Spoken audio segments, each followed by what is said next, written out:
وہ تاریخی واقعہ کیا ہے کہ ابو الانبیاء جناب سیدنا ابراہیم علیہ السلام کو جب اللہ تعالیٰ نے بڑھاپے میں اولاد عطا کی تو اللہ تبارک و تعالیٰ نے انہیں حکم دیا کہ اپنے بچے کو، جب وہ ان کے ساتھ چلنے پھرنے کے قابل ہوا تو اپنے بچے کو ذبح کرو۔ سیدنا ابراہیم علیہ السلام اپنے بچے کو ذبح کرنے پر بالکل راضی ہو گئے۔ پھر اللہ رب العالمین نے ان کے بچے کے ذبح کے بدلے سیدنا ابراہیم علیہ السلام کے لیے ایک دمبا آسمان سے بھیج دیا، جس کو سیدنا ابراہیم علیہ السلام نے ذبح کیا، اور مسلمان سیدنا ابراہیم علیہ السلام کی اتباع میں اور پیروی میں ہر سال عید الاضحیٰ کے موقع پر قربانی کرتے ہیں۔ تو چونکہ یہ جو عید ہے، عید الاضحیٰ، یہ ابراہیم علیہ السلام سے تعلق رکھتی ہے، تو عام طور پر اس موقع پر ابراہیم علیہ السلام کی سیرت کے حوالے سے چند گزارشات عموماً خطیب لوگ پیش کرتے ہیں۔ تو میرا بھی آج کا مقصد یہی ہے کہ ابراہیم علیہ السلام کی سیرت کے متعلق چند باتیں آپ کے سامنے رکھوں اور ہم اس پر غور کریں کہ ہمارے لیے سیدنا ابراہیم علیہ السلام کی سیرت میں کیا اسباق ہے۔ بات شروع کرنے سے پہلے میں آپ کو ایک بات سمجھا دوں کہ اللہ رب العالمین نے سیدنا ابراہیم علیہ السلام کو قرآن مجید میں 3 ڈگریاں عطا کی۔ ایک ڈگری جس کے بارے میں اللہ رب العالمین نے فرمایا کہ وَإِبْرَاهِيمَ الَّذِي وَفَّى، کہ یہ میرا جو ابراہیم ہے علیہ السلام، یہ میرا بڑا ہی وفادار بندہ ہے۔ دوسری ڈگری اللہ رب العالمین نے ابراہیم علیہ السلام کو جو قرآن مجید میں ہمیں بتائی کہ ڈگری جو اللہ رب العالمین نے عطا کی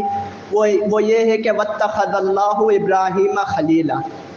کہ اللہ تعالیٰ نے سیدنا ابراہیم علیہ السلام کو اپنا خلیل بنا لیا۔ خلیل جس کا ہم اردو میں عام طور پر ترجمہ کر سکتے ہیں کہ پکا دوست۔ اور تیسری ڈگری جو اللہ رب العالمین نے سیدنا ابراہیم علیہ السلام کو دی، اللہ رب العالمین نے قرآن مجید میں اس کا تذکرہ کیا، وہ یہ ہے کہ انی جاعلک للناس اماما، کہ ابراہیم میں تجھے لوگوں کے لیے امام بنا رہا ہوں۔ اب یہ 3 جو ڈگریاں اللہ رب العالمین نے ابراہیم علیہ السلام کو عطا کی۔ اب دیکھیں دنیا کے ہمارے معاشرے پر ہم غور کریں تو ڈگری کی ایک بہت بڑی حیثیت ہوتی ہے، اور اس ڈگری کی حیثیت اس وقت بڑھ جاتی ہے کہ جب یہ ڈگری کسی ہم ایسے ادارے سے حاصل کریں جس کی معاشرے میں ایک بہت بڑی حیثیت ہو اور ایک بہت بڑا مقام ہو، تو پھر ایسے بندے کی ڈگری کو بہت زیادہ اہمیت دی جاتی ہے۔ مثال کے طور پر کوئی اگر بندہ یہاں پر پڑھ کر ایک ڈگری حاصل کرے اور باہر کی کسی بڑی یونیورسٹی میں پڑھ کر ڈگری حاصل کرے، تو دونوں کی ڈگری میں ہماری اس دنیا کے ہمارے اس معاشرے میں زمین و آسمان کا فرق ہے۔ تو ابراہیم علیہ السلام کی اگر ہم زندگی کو دیکھیں تو ابراہیم علیہ السلام کو جو ڈگریاں دی گئی ہیں 3 ڈگریاں، اور یہ بہت بڑی ڈگریاں ہیں۔ یہ ڈگریاں کس کی طرف سے دی گئی ہیں؟ یہ ڈگریاں اللہ رب العالمین کی طرف سے دی گئی ہیں کہ جن کے آگے کوئی مرتبہ ہے ہی نہیں۔ یعنی جس بندے کو اللہ رب العالمین کہہ دے کہ میرا یہ بندہ میرا وفادار ہے، تو پھر ایسی بات ہو ہی نہیں سکتی کہ وہ بندہ کبھی بے وفائی کرے، نہ انسانوں کے ساتھ نہ اپنے رب کے ساتھ، کیونکہ اللہ رب العالمین علیم بذات الصدور، اللہ رب العالمین تو سینوں کے رازوں کو بھی جانتا ہے۔ تو جس کے بارے میں اللہ رب العالمین وفادار ہونے کا اعلان کر دے کہ میرا یہ بندہ وفادار ہے، تو وہ کبھی بھی بے وفا نہیں ہو سکتا، یعنی یہ سب سے اعلیٰ ڈگری ہے۔ اسی طرح اللہ رب العالمین جس کو دوست بنا لے، ہم میں سے ہر ایک یہ چاہتا ہے کہ ہر ایک یہ دعویٰ کرتا ہے کہ میں اللہ رب العالمین سے محبت کرتا ہوں، اور یہ دعویٰ ہر مسلمان کرتا ہے اور کرنا بھی چاہیے۔ لیکن میرے بھائیوں یہ کامیابی نہیں ہے، اصل کامیابی یہ ہے کہ اللہ رب العالمین اگر کسی بندے سے کہہ دے کہ میں تم سے محبت کرتا ہوں، اور بندہ جس کو خلیل بنا لیتا ہے، پکا دوست بنا لیتا ہے، تو ایسے ہی نہیں بناتا، اس سے بہت زیادہ محبت ہوتی ہے۔ تو سیدنا ابراہیم علیہ السلام کو یہ جو دوسری ڈگری عطا کی گئی وہ اللہ رب العالمین کی محبت پر دلالت کرتی ہے۔ اور تیسری ڈگری کہ دنیا میں جو بھی سیدنا ابراہیم علیہ السلام کے بعد آئیں گے سب ابراہیم علیہ السلام تمام انسانوں کے لیے امام ہے، اور یہ ڈگری بھی اللہ رب العالمین کی طرف سے عطا کی گئی ایک بہت بڑی ڈگری ہے۔ تو اب سوال پیدا ہوتا ہے کہ ابراہیم علیہ السلام کو اتنا مقام اللہ رب العالمین نے عطا کیا، اور یہ مقام ایسے ہی نہیں ملتا۔ جیسے دنیا میں اگر ہم غور کریں کہ دنیا میں اگر ہم کوئی ڈگری حاصل کرنا چاہیں تو اس کے لیے ہمیں بہت زیادہ محنت کرنی پڑتی ہے۔ ایسے ہی نہیں کہ ہم رات کو سوئے اور صبح اٹھے تو ڈگری ہمارے ہاتھ میں آ گئی، ایسے کبھی بھی نہیں ہوتا۔ اس کے لیے ہمیں تگ و دو کرنی ہوتی ہے، کوشش کرنی ہوتی ہے، بہت زیادہ ہمیں محنت کرنی پڑتی ہے، تب جا کے وہ ڈگری ہمارے ہاتھ میں آتی ہے۔ تو ابراہیم علیہ السلام کو اللہ تعالیٰ نے یہ جو ڈگریاں عطا کی، تو ان کے پیچھے ابراہیم علیہ السلام کی ایک بہت بڑی محنت شامل تھی۔ ابراہیم علیہ السلام نے ان ڈگریوں کے حصول کے لیے بہت بڑی بڑی قربانیاں دی، جنہیں ہم صرف سن سکتے ہیں، ہمارے اندر ایسا جذبہ نہیں ہے کہ ہم ان قربانیوں کے احساس کو ہم محسوس بھی کر سکیں۔ میں قربانیوں کو مختصر طور پر آپ کے سامنے ذکر کروں گا۔ سب سے پہلی قربانی یہ ہے کہ ابراہیم علیہ السلام نے جو صرف اور صرف اپنے رب کی خاطر دی، ان میں ان کے لیے دوسرا کوئی بھی مقصد نہیں تھا۔ وہ یہ تھی کہ ابراہیم علیہ السلام نے صرف اپنے رب کی خاطر برہنہ ہونا قبول کیا لوگوں کے سامنے، اور اپنے رب کی خاطر ابراہیم علیہ السلام نے آگ میں جلنا قبول کیا۔ یہ کوئی چھوٹی بات نہیں، آج اگر ہماری انگلی بھی آگ میں چلی جائے تو یہ ہمارے لیے وبال جان بن جاتا ہے، لیکن ابراہیم علیہ السلام نے اللہ کی خاطر اتنی بڑی آگ میں صرف اللہ رب العالمین کو راضی کرنے کے لیے اس آگ میں کود گئے اور آگ میں چھلانگ لگا دی۔ یہ ابراہیم علیہ السلام کی ایک بہت بڑی قربانی تھی، جس کی وجہ سے اللہ تعالیٰ نے ان کو یہ 3 ڈگریاں عطا کی۔ اور پھر اللہ رب العالمین نے اس قربانی کا ایک اور بھی اجر ابراہیم علیہ السلام کو دیا۔ وہ کس طرح دیا کہ قلنا یا نار کونی بردا و سلاما۔ ابراہیم علیہ السلام جس وقت آگ میں داخل ہو رہے تھے، انہیں پتہ نہیں تھا یہ آگ ٹھنڈی ہو جائے گی، وہ تو صرف اللہ کی رضا میں راضی ہو کر اس آگ میں کود گئے، لیکن اللہ رب العالمین نے اپنے اس خلیل کو، اپنے اس وفادار بندے کو ایسی جزا دی کہ اللہ رب العالمین نے اپنا جو قاعدہ ہے اس کو ہی تبدیل کر دیا۔ دنیا میں اللہ رب العالمین کی جو طریقہ ہے آگ کے حوالے سے، آگ کا معاملہ یہ ہے کہ آگ انسان کو جلا دے گی، لیکن اللہ رب العالمین نے اپنے اس وفادار بندے کے لیے اپنی آگ کو حکم دیا کہ قلنا یا نار کونی بردا و سلاما علی ابراہیم۔ ہم نے کہا اے آگ تو ابراہیم علیہ السلام پر ٹھنڈی ہو جا اور سلامتی والی ہو جا۔ یہ ابراہیم علیہ السلام کی ایک بہت بڑی قربانی، اور اس کے بدلے میں اللہ رب العالمین نے ابراہیم علیہ السلام کو یہ جزا دی۔ دوسری قربانی جو ابراہیم علیہ السلام نے اپنے رب کے لیے دی، خالص اس میں مقصد اللہ رب العالمین کی رضا حاصل کرنا تھا، وہ تھا کہ ابراہیم علیہ السلام کو اللہ تعالیٰ نے بڑھاپے میں اولاد عطا کی تھی، اور جب اللہ رب العالمین نے وہ اولاد دی، اور اولاد کی عمر بھی کیا تھی کہ ابھی وہ صرف دودھ ہی پی سکتا تھا، نہ وہ چل پھر سکتا تھا، نہ وہ باتیں کر سکتا تھا۔ اللہ رب العالمین نے کہا کہ اس بچے کو،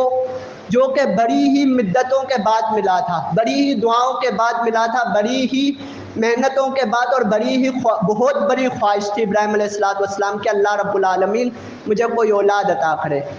اللہ تعالیٰ نے وہ اولاد عطا کی، اور کہا ابراہیم علیہ السلام کو کہ اپنے اس بچے کو اور اس کی ماں کو ایسی جگہ پر چھوڑ کے آؤ جس کے بارے میں اللہ رب العالمین نے کہا کہ غیر ذی زرع، کہ جہاں پر کوئی ایک گھاس پھوس کا نام ہی نہیں تھا، بالکل چٹیل میدان تھا، وہاں پر انسان تو کیا چرند پرند بھی نہیں رہتے، کیونکہ وہاں پر نہ گھاس پھوس تھی، نہ پانی کا کوئی نشان تھا۔ سیدنا ابراہیم علیہ السلام نے اللہ کے حکم کی تعمیل کرتے ہوئے اپنی بیوی اور بچے کو مکہ لے گئے۔ جب انہوں نے مخصوص جگہ پر، جہاں پر اللہ رب العالمین نے حکم دیا تھا، چھوڑا، تو ان کی بیوی اور جانے لگے تو ان کی بیوی نے پیچھے سے آواز دی کہ اے میرے سردار، آپ ہمیں کہاں چھوڑ کے جا رہے ہیں؟ تو ابراہیم علیہ السلام نے پیچھے مڑ کر بھی اپنے اس پیاری بیوی اور اپنے پیارے بچے کی طرف نہیں دیکھا۔ پھر ان کی بیوی نے وہیں سے دوسرا سوال کیا کہ کیا اس بات کا حکم آپ کو اللہ رب العالمین نے دیا ہے؟ تو ابراہیم علیہ السلام نے صرف اپنی گردن کو ہلا دی، تو ان کی بیوی نے ایک جملہ کہا جو کہ ہر مسلمان کا مصیبتوں کے وقت عقیدہ ہونا چاہیے کہ اذل لا یضیعنک، کہ اگر یہ حکم اللہ رب العالمین نے آپ کو دیا ہے تو اللہ رب العالمین پھر ہمیں کبھی بھی ضائع نہیں کرے گا۔ اور پھر اللہ رب العالمین نے بھی اپنے وفادار بندے کی اس قربانی کا لاج رکھا، اور اللہ رب العالمین نے سیدنا اسماعیل علیہ السلام کے لیے زمزم کا کنواں جاری کر دیا، جو آج تک بے رہا ہے، اور پوری دنیا کے مسلمان اس سے فائدہ اٹھا رہے ہیں۔ تیسری قربانی جو ابراہیم علیہ السلام نے دی تھی وہ یہ تھی کہ ابراہیم علیہ السلام جب اپنی قوم کو دعوت و تبلیغ کرنے لگے، اور ان کی قوم نے ان کی بات ماننا بالکل چھوڑ دی، تو ابراہیم علیہ السلام گھر بار چھوڑ کر اپنے گھروں سے نکل گئے، اور یہ گھر سے نکلنا، گھر بار چھوڑ کر کسی دور دراز علاقے میں جانا، یہ ایک بہت بڑی قربانی ہے جس کا ہم تصور بھی نہیں کر سکتے۔ اللہ کے نبی علیہ السلام اور صحابہ جب مکہ فتح کر کے جب مدینے سے مکہ فتح کر کے جب مکے میں داخل ہوئے تو ان کی آنکھوں سے آنسو بہ رہے تھے، کیونکہ دوبارہ وہ اپنے گھر میں آ رہے تھے۔ اور اللہ کے نبی علیہ السلام جب مکے سے نکل رہے تھے تو یہ کہہ رہے تھے کہ مکہ ہمیں تم سے محبت ہے، لیکن یہاں کے رہنے والے ہمیں تیرے ساتھ رہنے نہیں دیتے۔ تو ہر انسان کو اپنے گھر سے اور اپنے علاقے سے بہت زیادہ محبت تھی۔ ابراہیم علیہ السلام نے صرف اپنے رب کو راضی کرنے کے لیے اپنے گھر والوں کو بھی چھوڑا، اپنے علاقے کو بھی چھوڑا، اپنے گھر کو بھی چھوڑا، اور صرف اللہ کو راضی کرنے کے لیے ابراہیم علیہ السلام دور دراز علاقوں میں چلے گئے۔ یہ تین جو بڑی قربانیاں تھیں سیدنا ابراہیم علیہ السلام کی، جس کی وجہ سے اللہ تعالیٰ نے انہیں 3 اعزازات اور 3 ڈگریاں عطا کی۔ وہ ڈگریاں کیا تھی کہ اللہ رب العالمین نے، جیسا کہ میں نے آپ کو شروع میں بتا دیا کہ اللہ رب العالمین نے کہا کہ میرا ابراہیم جو ہے وہ وفادار ہے۔ ابراہیم علیہ السلام کو اللہ تعالیٰ نے وفادار قرار دیا کہ اب ابراہیم کو کوئی بھی بے وفا نہیں کہہ سکتا علیہ السلام۔ اور دوسری جو ڈگری اللہ رب العالمین نے سیدنا ابراہیم علیہ السلام کو عطا کی وہ یہ تھی کہ ابراہیم علیہ السلام کو اللہ تعالیٰ نے خلیل بنا لیا، اپنا پکا دوست بنا لیا۔ واتخذ اللہ ابراہیم خلیلا، کہ ابراہیم علیہ السلام کو اللہ تعالیٰ نے خلیل بنا لیا۔ اور تیسری ڈگری جو اللہ رب العالمین نے سیدنا ابراہیم علیہ السلام کو عطا کی وہ یہ تھی کہ انی جاعلک للناس اماما، میں تجھے لوگوں کے لیے امام بنا رہا ہوں۔ اور یہ تینوں ڈگریاں اس کے پیچھے ابراہیم علیہ السلام کی 3 بڑی قربانیاں تھیں۔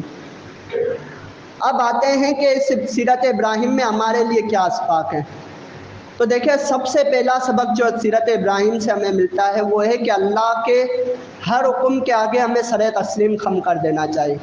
چاہے اس میں ہمیں فائدہ نظر آ رہا ہو یا نہ نظر آ رہا ہو، صرف اس وجہ سے کہ اللہ رب العالمین کا یہ حکم ہے، اللہ رب العالمین نے یہ ہمیں حکم دیا ہے، ہمیں اس کو ماننا ہے، بس اسی وجہ سے ہمیں اس حکم پر عمل کرنا ہے۔ یہ سوچ اگر انسان اپنی رکھے گا تو اللہ رب العالمین اسے ایسی ہی ڈگریوں سے نوازے گا دنیا میں اور آخرت میں۔ یہ ابراہیم علیہ السلام کی سیرت سے ہمیں سبق ملتا ہے، اور یہ سبق صحابہ کرام رضوان اللہ علیہم اجمعین نے کر کے دکھایا۔ سیدنا عمر بن خطاب رضی اللہ تعالیٰ عنہ کے بارے میں ایک قصہ آتا ہے کہ وہ گھر میں بیٹھے ہوئے تھے جب امیر المومنین بن گئے۔ ایک شخص ان کے پاس آتا ہے اور بڑی ہی بدتمیزی کے لہجے میں ان سے بات کرتا ہے اور کہتا ہے کہ عمر، تجھے اللہ نے خلیفہ بنا دیا، تو ہمارا امیر بن گیا، تو نہ تو ہمیں کوئی مال دیتا ہے، نہ ہی ہمیں ہمارا حق دیتا ہے، نہ ہی تو ہمارے ساتھ انصاف سے پیش آتا ہے۔ سیدنا عمر بن خطاب رضی اللہ تعالیٰ عنہ جو سب سے بڑے عادل حکمران تھے، جب وہ یہ سنتے ہیں تو ان کو غصہ آ جاتا ہے۔ ان کے ساتھ ایک اور ان کا ساتھی کھڑا ہو جاتا ہے، وہ فوراً یاد پڑتا ہے کہ خذ العفو وامر بالعرف واعرض عن الجاہلین، کہ عمر اللہ تعالیٰ کہتا ہے کہ خذ العفو، کہ تم نرمی کو پکڑو، وامر بالعرف، اور بہترین کام کا حکم دو، واعرض عن الجاہلین، اور جاہلوں سے اعراض کرو۔ وہ پھر عمر رضی اللہ تعالیٰ عنہ کو سمجھاتا ہے کہ یہ بے وقوف ہے، جاہل ہے، آپ اس پر غصہ نہ کریں۔ دیکھیں، عمر بن خطاب رضی اللہ تعالیٰ عنہ خلیفۃ المسلمین ہے، اسی وقت عمر رضی اللہ تعالیٰ عنہ یہ آیت سنتے اور ان کا غصہ فوراً کے فوراً ٹھنڈا ہو جاتا ہے۔ یہ ایک مسلمان کا طریقہ ہونا چاہیے کہ جب اللہ رب العالمین کا کلام اس کو سنایا جائے، جب اللہ رب العالمین کی بات اسے سنائی جائے تو فوراً وہ تسلیم خم کر دے۔ اب آج اگر ہم ہمارے معاشرے میں دیکھیں تو ہمارے معاشرے میں نصیحتیں بہت زیادہ ہوتی ہیں، یعنی اگر ہم پچھلے دور کی نسبت دیکھیں تو آج نصیحت سننے کے، نصیحت حاصل کرنے کے مواقع بہت زیادہ ہیں، لیکن پھر بھی اگر ہم معاشرے کو مجموعی طور پر دیکھیں تو معاشرہ بگاڑ کی طرف ہی جا رہا ہے۔ اس کی وجہ کیا؟ اس کی وجہ یہ ہے کہ ہمیں باتیں بتائی جاتی ہیں اللہ اور اس کے رسول کی، پہلی بات یہ کہ ہمارا ان باتوں پر اس طرح یقین نہیں ہوتا کہ یہ باتیں اللہ رب العالمین نے ہمیں بتائی ہیں اور ان باتوں میں ہمارے لیے فائدہ ہی ہے۔ یاد رکھے، ایک مسلمان کی ہمیشہ یہ سوچ ہونی چاہیے کہ اگر اسے کوئی ایسی بات بتائی جا رہی ہے کہ جو اللہ کی بات ہو اور اللہ کے رسول کی بات ہو، تو ایک مسلمان کا سب سے پہلا کام یہ ہے کہ فوراً اس کے آگے سر تسلیم خم کر لے، فوراً اس کو قبول کر کے اپنی زندگی میں اپنائے۔ اور دوسرا، وہ اپنے ذہن میں یہ بات بھی رکھے کہ اللہ تعالیٰ نے جو مجھے حکم دیا ہے، اللہ کے رسول صلی اللہ علیہ وسلم نے جو مجھے حکم دیا ہے، اس میں میرے لیے فائدہ ہی فائدہ ہے۔ لیکن آج اگر ہم معاشرے میں دیکھیں تو ہمارے معاشرے میں نصیحتیں تو بہت زیادہ ہوتی ہیں، ہر ہفتے جمعہ پڑھا جاتا ہے اور کثرت کے ساتھ دروس بھی ہوتا ہے، لیکن لوگوں پر اس کا اثر ہمیں بہت ہی کم دکھائی دیتا ہے، بلکہ نہ ہونے کے برابر دکھائی دیتا ہے۔ اس کی بہت ساری وجوہات ہو سکتی ہے، لیکن ایک وجہ جو بنیادی وجہ ہے وہ یہ ہے کہ لوگوں کے دلوں میں، میرے اور آپ کے دلوں میں یہ بات نہیں ہے کہ اللہ رب العالمین نے جو ہمیں حکم دیا ہے، اللہ رب العالمین جو بات ہمیں کرنے کا کہہ رہا ہے، اللہ رب العالمین جس بات سے ہمیں منع کر رہا ہے، اس میں ہمارے لیے فائدہ ہے نہ کہ نقصان ہے۔ اگر یہ بات جس انسان کے ذہن میں آ جائے تو اسے چاہے وہ بات سمجھ میں آئے، چاہے اسے وہ بات اچھی لگے، چاہے اسے وہ بات بری لگے، وہ انسان اس بات پر فوراً عمل کرے گا اور نصیحت کو قبول کر لے گا۔ اور دوسری جو چیز سیدنا ابراہیم علیہ السلام کی سیرت سے ہمیں ملتی ہے وہ یہ ہے کہ ایک باپ اور بیٹے کا تعلق آپس میں کیسا ہونا چاہیے۔ سیدنا ابراہیم علیہ السلام جب اپنے بیٹے کو ذبح کرنے کے لیے لے جا رہا ہے تو قرآن مجید میں اس کا کچھ نقشہ کہتا ہے کہ فلما بلغ معه السعي قال يا بني اني ارى في المنام اني اذبحك فانظر ماذا ترى قال يا ابت افعل ما تؤمر ستجدني ان شاء الله من الصابرين۔ کہ جب ابراہیم علیہ السلام کا بیٹا اس قابل ہوا کہ وہ ان کے ساتھ چل پھر سکے، ان کا کوئی کام کاج کر سکے، تو ابراہیم علیہ السلام نے ایک دن اپنے بیٹے سے کہا کہ میرے بیٹے، میں نے رات کو ایک خواب دیکھا ہے کہ انی اذبحک، کہ میں تجھے ذبح کر رہا ہوں، فانظر ماذا تری، تو یہ تو بتا کہ تیرا کیا خیال ہے اس میں۔ بیٹے نے فوراً جواب دیا یا ابت افعل ما تؤمر ستجدنی ان شاء اللہ من الصابرین، کہ ابا جان جو آپ کو حکم دیا گیا ہے آپ فوراً کر گزرے، ستجدنی ان شاء اللہ من الصابرین، ان قریب آپ مجھے پائیں گے اگر اللہ نے چاہا صبر کرنے والوں میں سے۔ ابراہیم علیہ السلام کا جو بیٹا تھا اسماعیل علیہ السلام، ان کو یہ بات معلوم تھی کہ میرے باپ نے جو خواب دیکھا ہے، میرے والد نے جو خواب دیکھا ہے، وہ خواب ایسے ہی خواب نہیں ہے، وہ خواب دراصل اللہ کا حکم ہے، اور میرا والد یہ جو مجھ سے پوچھ رہا ہے اگر وہ منع بھی کرتے اور وہ جوان تھے اور ابراہیم علیہ السلام بوڑھے تھے، وہ بھاگ بھی سکتے تھے، لیکن ایسا فرما بردار بیٹا کہ اللہ کا حکم آ گیا، اب مجھے کوئی بھی نافرمانی نہیں کرنی، اب مجھے میرے بابا جو کہ پیغمبر علیہ السلام ان کی بات ماننی ہے۔ یہ ایک باپ اور بیٹے کا تعلق ہوتا ہے۔ میں اپنی بات کو سمجھا نہیں پا رہا، لیکن میں آپ کو بتا دوں کہ اس سے ہمیں یہ سبق مل رہا ہے کہ ایک باپ اور بیٹے میں اس طرح سے تعلق ہونا چاہیے کہ اگر اللہ اور اس کے رسول کی کوئی بات ان دونوں میں سے کسی ایک کے پاس بھی آ جائے، چاہے کہنے والا کوئی بھی ہو، تو دوسرے کو اسے لازمی قبول کر لینا چاہیے، اس میں کسی بھی شش و پنج میں مبتلا نہیں ہونا چاہیے، فوراً اللہ کے لیے اس بات کو قبول کر لینا چاہیے، جس طرح سیدنا اسماعیل علیہ السلام نے اپنے والد کی بات کو فوراً قبول کر لیا، کیونکہ وہ اللہ رب العالمین کا حکم تھا۔ اور ایک آخری سبق بیان کر کے اپنی بات کو مکمل کروں گا کہ اس میں ہمارے لیے سبق ہے، جو شادی شدہ ہیں ان کے لیے سبق ہے کہ ایک شوہر اور بیوی کا تعلق بھی اسی طرح ہونا چاہیے کہ اللہ رب العالمین کے حکم کے آگے وہ دونوں ہمیشہ سر تسلیم خم کرنے والے ہوں، اور اللہ رب العالمین کا جب بھی حکم آ جائے تو ان دونوں کی یہ حالت ہو کہ وہ فوراً اسے قبول کر کے اسے اپنی زندگیوں میں اپنائیں۔ جیسا کہ سیدہ حاجرہ علیہ السلام نے، وہ اس وقت ضد بھی کر سکتی تھی، جو کہ ایک عورت کی عادت ہے، کہ ہمیں یہاں پر چھوڑ کے جا رہے ہو، خود جا رہے ہو، یہاں پر نہ ہمارے پاس کھانا ہے نہ پینا ہے، لیکن جیسے ہی انہوں نے سن لیا کہ یہ اللہ رب العالمین کا حکم ہے، فوراً انہوں نے زبان سے ایک بات بھی نہیں نکالی، بلکہ اللہ رب العالمین پر توکل کر کے بیٹھ گئی کہ اللہ رب العالمین اب ہمیں ضائع نہیں کرے گا۔ تو یہ ایک شوہر اور بیوی کا آپس میں یہ تعلق ہونا چاہیے کہ اللہ کی رضا میں وہ دونوں، چاہے ان کے جو بھی معاملات ہوں، اللہ کی رضا اور اللہ اور اس کے رسول صلی اللہ علیہ وسلم کا حکم ان کے سامنے آ جائے تو ان دونوں کو اپنے معاملات کو اس کے مطابق حل کرنا چاہیے اور اسی کے مطابق چلانا چاہیے۔ تو یہ مختصر طور پر ٹوٹے پھوٹے الفاظ میں سیدنا ابراہیم علیہ السلام کی سیرت کے چند